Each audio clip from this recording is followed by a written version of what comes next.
the former Defence Minister, Joel Fitzgibbon. Joel, I want to get your thoughts on the week of the campaign, of course, but it occurs to me straight away, just get your thoughts on nuclear energy. You used to represent a seat there in the Hunter Valley, a big coal mining area, coal-fired generation shutting down in that area. What would be wrong with a nice, clean nuclear reactor there, giving the country reliable energy? My position on this is well known. Chris, I've been saying it for many years.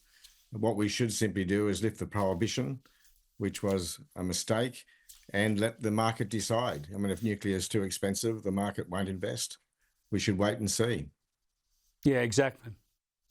Yeah, exactly. I noticed Anthony Albanese at the debate earlier in the week saying that the private sector is not interested in nuclear. Well, they can't be interested because it's illegal. As you say, the first step would be to get rid of that legislative ban. Let's talk about the week on the campaign trail and start with that People's Forum where the two leaders went head-to-head. First up, this highlight from... this is from Peter Dutton when he was focusing on the people in the audience doing it tough. Can I just get a show of hands? Who's doing it pretty tough? Who's finding it hard to get by at the moment, the way the economy is, cost of living pressures and so on? Firstly, I think that was a very confronting scene, if I might say, from where we're standing, to see the number of hands raised then of people who are working hard, people who have done everything they can in their own budgets to cut back on expenses and just to try and make things balance at the end of each week or the end of each fortnight or month.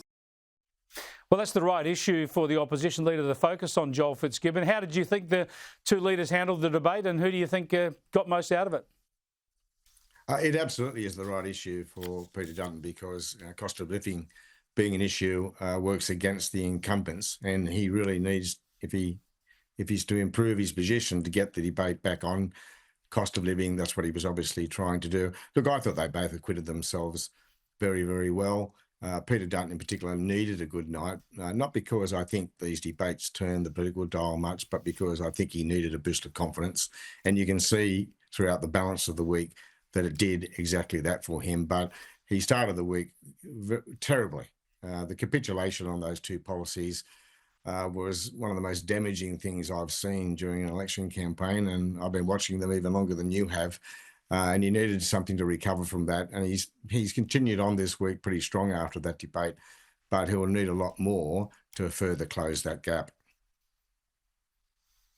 Yeah, I think you're right. I think he probably needed to do more in the debate, but he did at least get a strong showing, and he has been stronger in the rest of the week. Let's have a look at some of the Prime Minister in that forum. We can bring down the cost of electricity. We can bring down the costs across the economy otherwise, and that is, I think, transformational for our economy, but of course opposed by the Prime Minister. Well, let's hear from him. Well, the only gas policy that the Coalition have is the gaslighting of the Australian public. I think that was the only line that got a laugh from the audience, Joel. He did look pretty confident, Anthony Albanese, didn't he? He is confident, very confident. Look, you and I don't know what it's like to lead during an election campaign. Anthony Albanese found out how tough it was during the last campaign, but he's got one under his belt now. And he's had 3 years as Prime Minister, and that means a lot. Peter's very experienced too, but he's never faced the gaze of that media scrum. And as you know, it's a very excitable and aggressive scrum, and they don't let you off the hook easily, and it's difficult for him. But what he needs, I think, more than anything now, is to re-establish his brand and produce, as late as it is in the piece, policies that are consistent with that brand, and a brand which needs to be underpinned by their values and principles. We haven't really seen that. I mean, for all of our lives, the Liberal Party has marketed itself as the party of low taxes and industrial relations reform, personal freedoms, etc. But we've seen none of that from Peter Dutton throughout the campaign. Look, I understand why he went into the campaign with a small target strategy. That would have been set when Labor was still struggling in the polls. But since Trump, which has flipped everything, they have come back hard. So he needs to adjust that strategy, in my view, and to give his base at the very least something very liberal, a policy which is, I suppose, preferably through the tax system, which is structural, permanent, and goes to the heart of productivity, because despite the fact that productivity is very, very low in our country and has been for some time, there's no productivity debate in this country, and that's disappointing.